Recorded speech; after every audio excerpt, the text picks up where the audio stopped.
When anyone gets selected to go into the Hall of Fame, what's something that comes to mind right away? The people that it took to make that happen. The Razorbacks are 0-3 in conference play, and they hope, well, some home cooking can help turn things around. Jason, do you have your wolves up? I certainly do, Diana. It's a howling good time. See what I did there? I can play along. With the FBI getting involved with college basketball, how does that possibly change the landscape of the game? It's going to be huge. You know, you're not talking about a local, law enforcement. I mean, this is the FBI. All the Red Bulls looking for a little camera time, and why not? That's what Bowl Week is all about, having a lot of fun. And again, Javon Rowland-Jones took our mic and ran with it. You must see that later on tonight. Coach Bielema is out after a rough 5 years at Arkansas. We're going to give you a quick timeline of things. The school spirit's there. They want to have some football. Who doesn't love football? Come on, guys, get loud. As a preview of what you can expect tonight, Jason. That's right, Diana. The quest for more bling starts tonight. Who doesn't love rings? A-State has won a championship in the Sun Belt 5 of the last 6 years. Unfortunately, today we found out there will be no game. The hurricane that is headed for Florida, it made Miami think, hey, it's probably not in our best interest. And earlier today, I sat down with Terry Mahadra, the athletic director at A-State, and he said, hey, we've tried every option. We understand the situation, that things are much bigger than football, but he said they were willing to accommodate them, let them use their indoor facility, whatever they wanted to do. They talked with ESPN. They talked with the Sun Belt. They tried to move the game up on Friday night, but in the end, Miami just said, hey, it's not in our best interest. For A-State baseball, the countdown to opening day continues. Friday is both the season and home opener. Red Wolves take on Illinois State. All right, let's head on over to the high school gridiron. Every Friday, we talk about the big plays. Touchdowns usually involves quarterbacks, running backs, or receivers, not usually 280-pound linemen. Ref, what are you doing? How'd you miss that call? Are you blind? Do you need glasses? How did you not see that call? We've all heard that before, right? Sometimes we cross the line. We've even heard this. I hope you choke on your whistle. Well, time out. What are we doing, folks? At Kentucky, Lepanto's Malik Monk was SEC Player of the Year. He's a first-round draft pick, bright NBA future, but has never forgotten his roots. A-State football led the nation in tackles for a loss last season. The defense was relentless up front. That group is expected to be pretty good this season, too. So outspoken about your faith. Why? Why not? I mean, he gave me everything. Well, I'm going to start. We're going to call him the rookie. I know academic status, a junior, but first time, Jalen, you've been here before, but first time live here at KAIT. So, Michael, being the local guy, being able to be the Sun Belt pole vault champion, has it clicked yet? Yeah, it has. Like it pretty much set in right away, you know. That would look like a great win for A-State. It would really pad their resume as they continue to build a monster. We'll have highlights later tonight at 10. Reporting from SMU's campus, Jason Hurst, Region 8 Sports. Anderson told the story how he recently met with a Jonesboro second grade class. Razorback posters all over the room. The teacher is an Arkansas grad. Even the students are Hogs fans. All of them, all but one. I set it up. I'll let Coach Anderson deliver the punchline. What a career Javon Rowland-Jones had at A-State, two-time Sun Belt Player of the Year. He wowed us with his talents. Now he's trying to impress NFL scouts this week as he prepares for Saturday's East-West Shrine game. It's an all-star game comprised of the nation's top seniors. And as you can see lined up here at the defensive end spot, man, he's fast. He's improved against the rush. And we're going to slow things down right about here. And I am going to stop it. There we go. And you can see, I'm going to circle it right here. He was lined up at the defensive end spot, taking on a much bigger offensive lineman. And when I clear it, folks, this is why we've been wowed all year. Look at the strength. Gets to the quarterback. A penalty prevented it from being a sack. Otherwise, he would have led the nation career-wise, all-time sacks leader. But you can see he has the athletic ability. And when he hits you, it is violent, folks. Big play after big play, wreaking havoc. As you can see here, this led to a touchdown. And this is a big reason why when the NFL draft, which is at the end of April, don't be surprised if you hear his name called. All right, sticking with A-State football, the Red Wolves signed a new receiver with punt return ability. Kirk Merritt, number 3 on your screen, is a junior college transfer. And he comes by way of national champion East Mississippi Community College. Folks, he's fast with good hands. Led the Lions with 52 catches, over 600 yards. Found the end zone 4 times, but does have a little bit of history. The Louisiana native started at Oregon, transferred to Texas A&M, was dismissed after being arrested on 2 counts of indecent exposure. Let's talk hoops. A-State men's basketball, sure, they've struggled, 1-5 in the Sun Belt. But this guy, senior Devin Sims, he's been a bright spot, and let's show you why. Ranks in the top 10, 7th to be exact in the Sun Belt in scoring, almost 17 points a game. Not done. Top 5 right here, 4th in the Sun Belt in field goal percentage. Basically, when he shoots, he's pretty accurate. And then for a 6'4" guard, he's not afraid to crash the boards, folks. Another top 10 finish. Number 7 in the Sun Belt in defensive rebounds, almost 5 a game. And he's just fun to watch. Let's show you some of that video. Some guys just have a nose for scoring, a natural around the hoop. Some of his baskets, they're video game-like. I'm sure you're like me, hitting your buddy on the couch. Did you just see him do that? Are you kidding me? Yeah, he has those kind of games. Sims, again, scoring nearly 17 points a game. And with buckets like these, now you can see why he's 50% from the floor. Difficult shots, but he makes them look so easy. This senior, he's hit the film room. He's a smart player and realizes the good ones make those around him even better. I know how the scouting report changed on me. I can, kind of shoot the 3 now. So I know they kind of focus in on the scouting report on me, so I kind of like get the ball. I try to get everybody else involved then first, and then kind of like let the defense kind of lag off me throughout the game, and then I try to pick my spots to go at. So A-State off until Saturday. It's rivalry week, folks. Red Wolves at Little Rock. That's a 5 o'clock tip-off. All right, Arkansas will be tested tomorrow night. They're at 4-1 Florida. In the win over Missouri, freshman Daniel Gafford threw down some late dunks, but senior Daryl Makett delivered the passes. His assists are up this season. His defense has improved, but his ability to get others involved was key in Saturday's win and will be important again tomorrow. I think he's developing as a player. I thought even his defense was probably the best it's been the other night. But he's played the game the right way, played with purpose, played with passion, played to win. I think that's the biggest key, played to win. So the Razorbacks are at Florida tomorrow, 6 o'clock start over on ESPN2. And Blake Mack, he's another one that's going to be in that East-West Shrine Bowl. So we mentioned Javon Rowland-Jones, but a pair of Red Wolves have their chance to shine in front of scouts, and it's awesome. I hope to hear both of their names called come draft. We've got our fingers crossed. How exciting, Jason. Yep. Thanks. Stay with us. We're back after this. There are a lot of great high school coaches here in Region 8. Phil Parker is one of them. The retired coach won 7 titles in volleyball, another 7 in golf. Phil didn't see his first volleyball game until the first one he coached. That takes talent. Now he's a Hall of Famer. Sports aren't rocket science as much as we coaches like to play it up that way. Sports are all just pretty common sense when you get right down to it, and putting kids in a spot where they can have some success. Our next honoree is Mr. Phil Parker. That philosophy punched Phil Parker's ticket into the Arkansas High School Coaches Association Hall of Fame. Go to Jonesboro High or head southwest to Valley View High School. Stare into the trophy cases. Look up into the rafters. Listen carefully. They'll tell you a story of greatness. You know that quote by, I think it's Franklin D. Roosevelt, it's not the critic that counts, it's the man in the arena, you know, whose face is mired in dust and sweat and blood. When they're in the arena, I think it's our time to get out of the way and just let them perform. And just see, and you can give them subtle things, but just let them go and let them have fun. Parker's athletes were mentally tough. There's different ways of overcoming adversity that somewhere along the line, you know, it's going to happen. And it's not going to be fair, and it's not going to bounce your way, you know, but that's okay. And now more than ever, Coach needs to put his lessons into practice.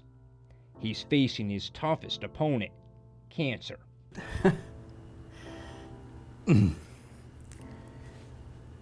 I try to take those things that I tried to teach the kids and apply it to what I'm going through. Coach has had cancer for about a year. It started in his prostate, but has now spread to his liver, ribs, and spine. Despite being in excruciating pain during my interview, he wanted to keep talking, chatting about his players. Let's give that kid a chance. Let's give him 2 shots. One is not enough, you know. Let's give him 2 shots and see, just to be fair, just to see how they do. It's always been about the kids. 2 years retired after 35 years of coaching at the high school level, 37 overall, and it's still about the kids. First of all, I'm the luckiest guy that ever lived. My life's been a charm. When I went to MD Anderson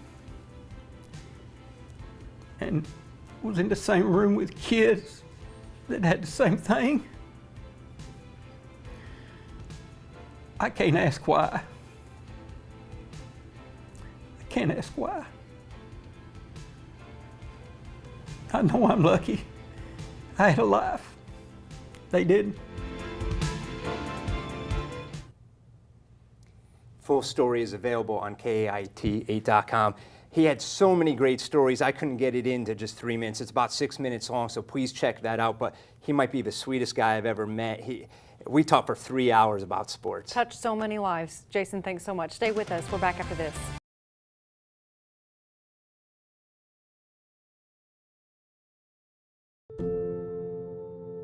To have to call your husband and tell him we need to go see the doctor that they've called, to call your parents and tell them that you've been diagnosed with cancer. You know, it wasn't easy phone calls at all.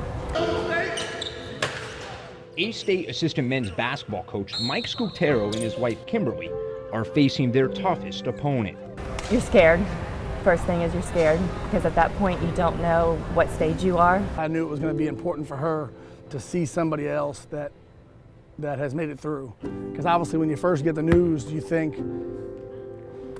I'm going to die, you know, and so I wanted her to really see, we know this person, we know this person, we know this person, and they've all beat it, so I can beat it.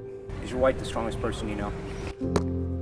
Without a doubt. Endure all the moves we made and ups and downs of a coaching career, and then now this, without a doubt. The mother of 2 was worried, but the love for her family allowed her to find courage. Your biopsies have come back malignant, and so you don't know where you're at that point in your life, how long you're gonna live. I'll never forget the look on Noah's face the night that we told him. You know, the first thing that came to his mind at that point was, I don't want you to die. I mean, I lost it. I mean, I don't think anybody wouldn't lose it at that point. I've just always seen, over the years of coaching, how many things can happen in our players' lives that really crush them. And you see how kids deal with it, and you see how it molds their life. And I just always pictured Noah. I didn't want this to be something that was gonna crush his world. A second opinion found another tumor. It was scary, but the Northeast Arkansas Breast Cancer Support Group provided strength. And they told me, we're not done, you know, this is just getting started. The Scuteros are originally from Florida, but going through this ordeal, it solidifies Jonesboro as home. It's been amazing. I couldn't have asked for it to be any better. I mean, for this to happen, this couldn't have happened at a better place in a town for us at this point to happen. I always say Jonesboro is a family town and a college town. And honest truth, those 2 things really make up who we are. We have meals that are being brought in 3 times a week sometimes. People sending us gift cards all the time in the mail. People sending money to help with the medical bills. People I don't even know I'm getting stuff sometimes from. There's not enough words to tell everybody how much we appreciate it, and I wouldn't be able to get through this without everybody's support. Kimberly doesn't just have 2 sons, she has 17. The Red Wolves players recognize her in the stands. Even if she's had a chemo treatment, it doesn't stop her from cheering them on. Because once you're a Red Wolf, you're family. I'm 9 hours from home. They really took me in as one of their own. I just try to shoot her a text once, twice a week, ask her how she's doing. Kim is that motherly figure. She's here, always supporting us. She tells everybody good game after every game. She means so much to this program. Coaching, does it help? I mean, there's no doubt. I mean, it definitely gets your mind off of things, and And like I said, Coach Bellato and Coach Walden and Coach Stanley and Coach Pierre, our whole staff, and Terry Mahajer and our team have just been nothing but, positive and supportive through the whole deal. So that really makes it, that much easier. Really, she's just a warrior. She's going through one of the toughest things that anybody can have to go through in their life, and she's battling it every day. And to see her at our game smiling, standing up, cheering, it's really enlightening to us, and it really makes us think that what we're going through isn't as big as what she's going through. Being told you have breast cancer is overwhelming. Not knowing what to do next, the thoughts that race through your mind. So when Kimberly beats cancer, her next step is to help others win their battle too. I want to be able to give back as well. I think really talking and dealing with it really helps the whole process instead of keeping it bottled up inside and trying to deal with it on your own. I'll probably be 90 and crazy, but I'll still see him coming down, in his little jersey running the Boston Marathon. With each step, there's a purpose, a stride towards answers. The question is simple. How? The answer, more complicated. I don't have any idea. That's just straight from God. You see a healthy Alex Van Harpen running, a member of Williams Baptist cross-country team.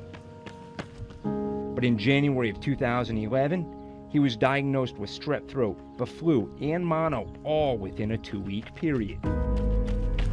For 5 months, Alex was bound to a wheelchair. One day, he just got up and walked. No explanation for any of it. As a mom, what's going through your mind at this point? We took him to the emergency room one night, and I didn't know if we would bring him back home or not. And like for anyone who runs, you find yourself deep in thought, remembering those life-changing moments, faced with scary questions, still with no answers. They did every test imaginable. He had spinal taps, he had blood work, he had x-rays, he had MRIs, but he kept declining. They're still unknown to this day. So he's back to playing sports, competed in basketball that December of 2011. Early 2012, he's playing baseball. And then just like that, deja vu. Within about a week, less than that, I was back in the wheelchair full time, couldn't move my legs at all. We went up to Mayo Clinic, came back with no answers. This next part makes you believe in miracles. I was playing in the youth praise band at the time, and we got to play our invitation song, and I just got up out of the chair, went up and played it. So let me get this right. You couldn't move your legs, had no feeling in them, then you go to church, all of a sudden you walk up and you're playing an instrument? Yeah. Do you think there's a miracle in there somewhere? Yeah. All of this is. If someone brushed up against my leg or tried to pinch me, I couldn't feel that. Where does this come from? Where does this strength come from? That's straight from God. What can you say but that it's a miracle? It is a miracle. This is his great testimony, so, I think everything happens for a reason. Now that he can walk, his sister, a cross-country runner, suggested he run too. He got better and better, one of the fastest runners on the Williams Baptist team, qualified for the Boston Marathon. Last month was up north, with Mom on hand as he ran the prestigious 26.2 miles. Let's go, Alex! When you see your son running, what are the emotions like? From where he was in his wheelchair until now, it's a surreal experience.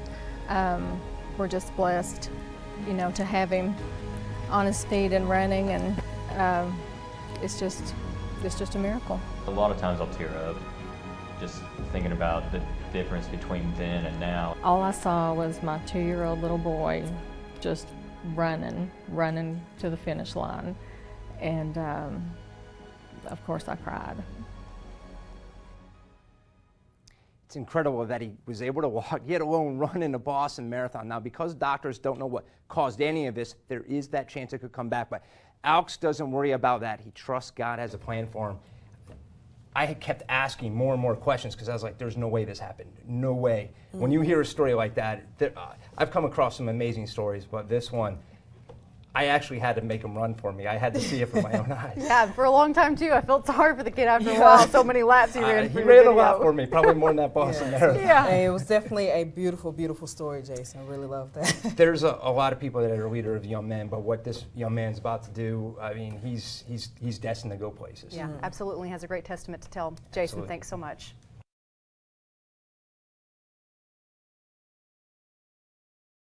On to a story now that a lot of you have been talking about. How far is too far for fans to go at high school ball games? Sports director Jason Hurst joins us now with more on when spirited fans go out of bounds with their enthusiasm. Jason. That's right, Allison. Across the country, some leagues are having problems filling officials for games. Is that a problem here? In other states, we're finding out that the fans, they're just going too far. So I went courtside to see what it's like here in Northeast Arkansas. You hear their whistles. Their calls impact the games we love. And we don't always like the calls. Ball, dead ball, let's make sure that we got eyes on 10 players. Our first reaction is always, they're out to get us. I don't know one official that I've dealt with my entire career that would literally intentionally cheat a team. Coaches, be sure and check our book. Make sure we don't have any surprises tonight. But without high school officials, we don't have organized sports. It's basically recess. If you hadn't tried officiating, you ought to just put the shirt on and kind of see what that's all about. And the numbers are up. 300 more officials this season across the board. But it's still a problem at times here in Arkansas.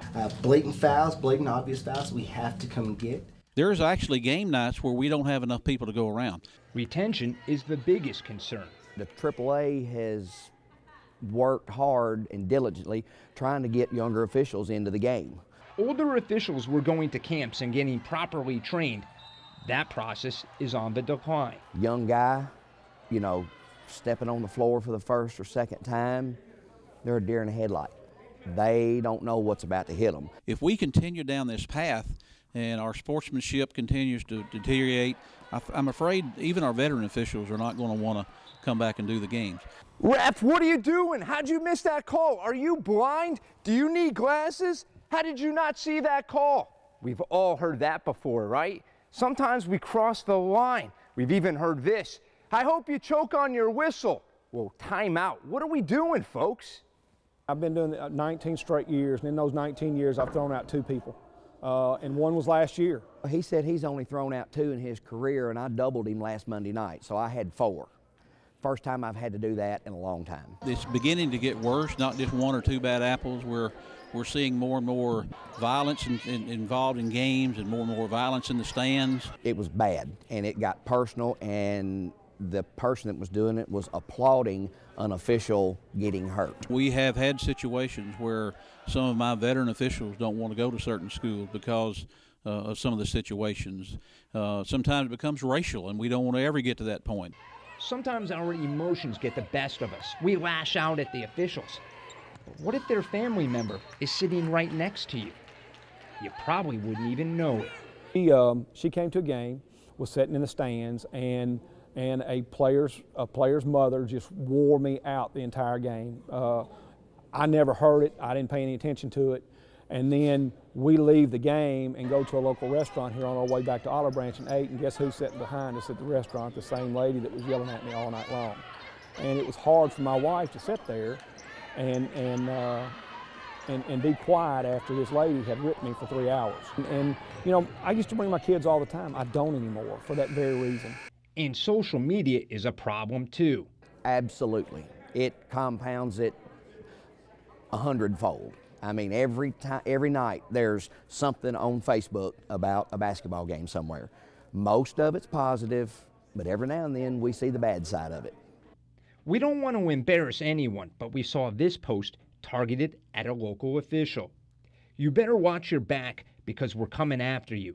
We know where you live and know where your kids go to school. We have great fans, don't get me wrong. I'm not picking on the fans tonight. I'm just saying, hey, there are some issues that we need to change in order for us to continue to build our officiating crews where we'll have plenty of officials to go around night in and night out. Such a highly discussed story that you had here, Jason. I put my phone away. I'm serious. Like, I was getting calls. People, I think there were people out there that were afraid, like they're admitting to guilt, like, uh-oh, am I in this story? Well, might behave. make you think twice then about what you're saying to those referees who are out there, those officials who are spending their time. They're our neighbors, they are our coworkers, and the first people to greet me at a game, the officials. Yep, all right. So just think twice the next time you have something to say. Jason, thank you.